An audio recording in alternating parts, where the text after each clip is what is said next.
BJP నాయకులు ఎవడన్నా చెప్తున్నాడా? ఉమ్, జనసేన నాయకులు ఎవడని చెప్తున్నాడా? 2014-19 పాలన అద్భుతం అన్నో, చంద్రబాబు అద్భుత నాయకుడన్నో, రాష్ట్రాన్ని అద్భుతంగా పరిపాలించగలడన్నో వాళ్ళు ఎవరు చెప్పట్లా. జనసేన మా వాళ్ళు అందరం చెప్తున్నారేమో రండి.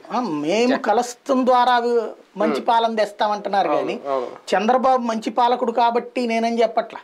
ఉమ్. పవన్ కళ్యాణ్ అప్పుడప్పుడు మాట్లాడుతున్నాడు ఆ ముక్క. కానీ ఆంధ్రప్రదేశ్ ప్రజలకు చంద్రబాబు నాయుడు గారు ఈ పొత్తు ద్వారా సమాధానం చెప్పాల్సిన అవసరం ఉందా లేదు? ఇందాక క్రేజ్ అని ఎందుకు అడిగానంటే ఆయన ఇప్పుడు అంటే ఒకప్పుడు అన్న మాటలే, అది కూడా నేషనల్ మీడియాలో ఆయన మాటలు, పిఎం ఐడెంటిటీ ఏది అని చెప్పి ఆయన ప్రశ్నించారు. నా వైఫ్ భువనేశ్వరి, లేదంటే నా సన్ లోకేష్, నా grand son Devansh, where is PM identity అని చెప్పి ఒక ఛానల్లో అంటే ఒక రకంగా వ్యక్తిత్వ హననం చేసిన చంద్రబాబు నాయుడు గారు ఇప్పుడు మళ్ళీ ఆయనతో నేను ఎలా కలుస్తున్నాను ఏం చెప్తారు? ఇంకోటి కూడా, పొత్తు విడిపోయినప్పుడు ఆయన తెగదెంపులు చేసుకున్నప్పుడు ప్రత్యేక హోదా ఇవ్వలేదు కాబట్టి భారతీయ జనతా పార్టీ మాకు నచ్చక బయటకు వచ్చేసామని చెప్పిన చంద్రబాబు గారు ఇప్పుడు మేము వస్తే హోదా చేస్తామనో, లేదంటే అంతకు మించి బీజేపీ అద్భుతంగా ఏం చేసింది రాష్ట్రానికి అందుకే కలిసామని అంటే ఆ ప్రశ్నలకు బదులు ఉంటుందా?